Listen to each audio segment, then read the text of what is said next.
I thought the videos were staged. I mean, a black ambulance that was harder to capture on camera than Bigfoot, driving around my hometown abducting teens in the dead of night. Yeah, right.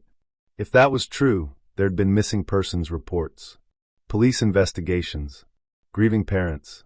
In the most watched video, a teenage boy wearing a red hoodie kicked a ball around an empty construction site while his friends recorded from inside a half-finished office block.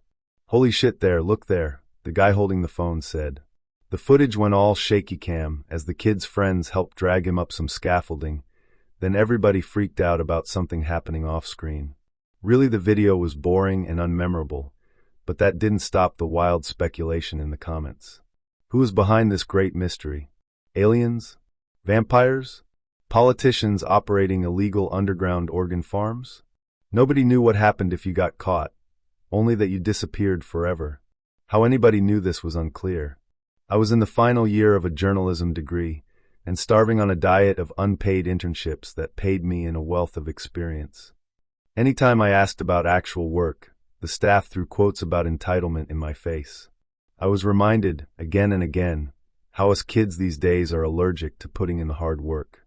But then the editor of my city's largest news site came to give my class a guest lecture.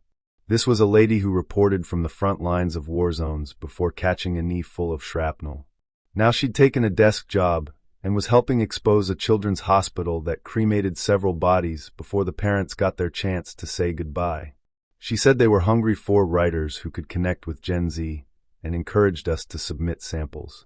Anything within reason that'd help them engage with a younger market. And what were all the kids talking about? That's right, the black ambulances. I figured the subject would make a tasty piece about how easily you can spread bullshit online.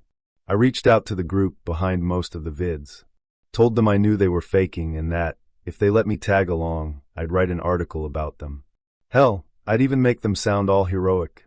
So, on a cold night, me and two wannabe influencers hung out on a dark path that wrapped beneath a concrete bridge. After 5 minutes listening to them brag about their follower counts, I was already planning a different article about how the lengths people go to for fame. The younger guy pointed around the bend and said, "Wait. What's that?" "Is Dan here already?" the other one said. "But we haven't given the signal yet." Across the river, the cameraman was still setting up his equipment. The guys threw their backs against the slimy underside of the bridge. I peeked out but couldn't see a thing except the quiet road. Clearly this was them trying to pull one over on me. Just then, footsteps splashed through a pool of rainwater somewhere close. The two guys exchanged a look and then scrambled in opposite directions. The truth is I wasn't convinced by their performance, but I also didn't want to get jumped for my phone. There was a stairwell on the far side of the bridge. I hurried up the slippery steps, dirty leaves crunching beneath my boots, and got headed off at the top by two figures dressed all in black, their faces hidden beneath motorcycle helmets. I paused, chuckling, and said, "Okay guys, very fun." Before I could finish, an aerosol can triggered inches from my face, then everything cut to black. I woke up in a warehouse, my brain all mushy. The roof was 50 feet high, and I was surrounded by strange medical equipment and curtains on sliding rails. I tried to move, but my wrists and ankles were strapped to a wheelchair. I didn't realize I'd been gagged until my calls for help came out all muffled. Behind me, a curtain slid back. Then a masked doctor wheeled an old, seriously ill man in front of me. He looked so frail his bones stood out beneath the fluorescent lights, and his spine curved forward at such an extreme angle that it exposed a tangle of gray chest hair beneath his blue hospital gown. His eyes locked onto me from within their dark hollows. I yelled for the doctor's attention. Ignoring me, the bastard plugged tubes into the old man. Some hooked directly into the medical equipment, but others the doctor jabbed into my arms. Only then did it hit me that I was also in a medical gown. Were the theories true? Was I about to become an unwilling organ donor? I screamed and thrashed against the restraints, unable to break free. As the old man laughed, his stale denture breath blasted me in the face. The doctor stood back and flicked a switch on an odd device, then a shudder ripped through my entire body. There were two clear plastic bags, one on my left, which slowly filled with a black, oozing substance, and one on my right, which swelled with transparent fluid. With his work complete, the doctor disappeared behind the curtain. I studied my surroundings. The only sounds were the steady hum of the medical equipment. I rocked from side to side, then back and forth, trying to twist my arms free. "Calm down, Snowflake," the old man said with an impatient sigh. "You're not going anywhere. And this is going to take a while."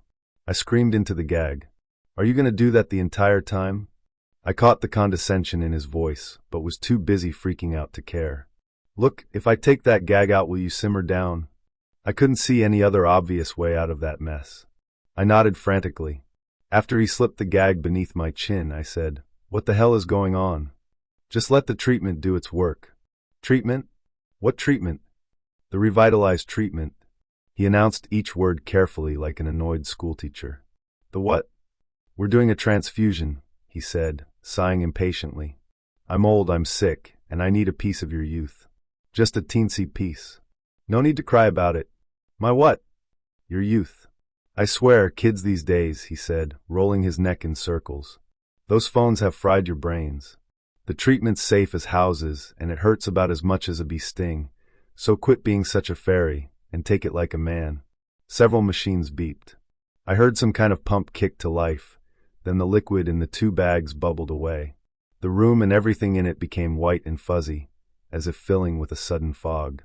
"My eyes," I cried. "What's happening to my eyes?" "They're probably ruined, 'cause you play video games all day." As the machines beeped and whirred, the veins in my hands became red and swollen, and the vertebrae in my back cracked, one after the other. My shoulders hunched forward, against my will, and next time I thrashed against the restraints an awful bolt of pain ran down my spine. "Please. It hurts. Whatever you're doing, please stop." The old man leaned back with satisfaction. "I swear, your generation aren't happy unless you've got something to bellyache about." It was like my joints caught fire. Deep wrinkles webbed through my hands, running up my arms, and the skin peeled away in giant flakes. A sticky yellow fluid seeped out of my mouth, ran down my chin, and onto my lap. I cried for help again, and was surprised by how much gravel there was in my throat. In a whiny voice, the old man said, "My back, my eyes. I suppose you're going to start crying about house prices too." His voice sounded so much softer now. I blinked until my vision stabilized and squinted hard. The bones in his face and neck had become less defined. His liver spots faded too, and those dark bags beneath his eyes? Gone. The shape-shifting man flexed his biceps and rotated both feet, as if using them for the first time. Meanwhile, I felt my insides shrivel up. If you'd slit my belly, the organs would have been gray and unhealthy. When the machines beeped and fell quiet, the doctor returned to unplug the rejuvenated man, who straightened his spine and drew a deep, satisfied inhale. "You fucking prick," I rasped in an awful liquid wheeze. "What the fuck have you done to me?" "See, that's the problem with your generation," he sneered. "Always blaming somebody else for your problems." With that, the masked doctor faced me, shook up a canister, and then triggered it in my face. I woke up in a tiny bedroom, all neutral colors, very little decoration. I tried sitting up, praying the experience had all been a nightmare, but that turned out to be a difficult task. Rolling my feeble body off the mattress took 5 minutes. I hobbled toward a mirror on the far wall where a ghoul with thin, gray hair and sunken features stared back at me. I knocked on the door, waited, knocked again, took a breather. Finally, 2 nurses appeared. I told them I needed help, that I was a 21-year-old man who'd been a guinea pig in some sick experiment. They listened with patronizing sweetness, then took me by the hand and dragged me back to bed where they fed me pills that made me drift off to sleep. And since then, they haven't let me leave. It's like I'm in a waiting room, ready to die. Wherever I am, I've got limited contact with the outside world. It's taken days to get this story jotted down. Either the staff here think I'm senile, or they're part of the conspiracy. So far, it's impossible to tell. But if anybody can help blow the lid on this black ambulance thing, please message me. Because I need to undo whatever those bastards did to me before it's too late.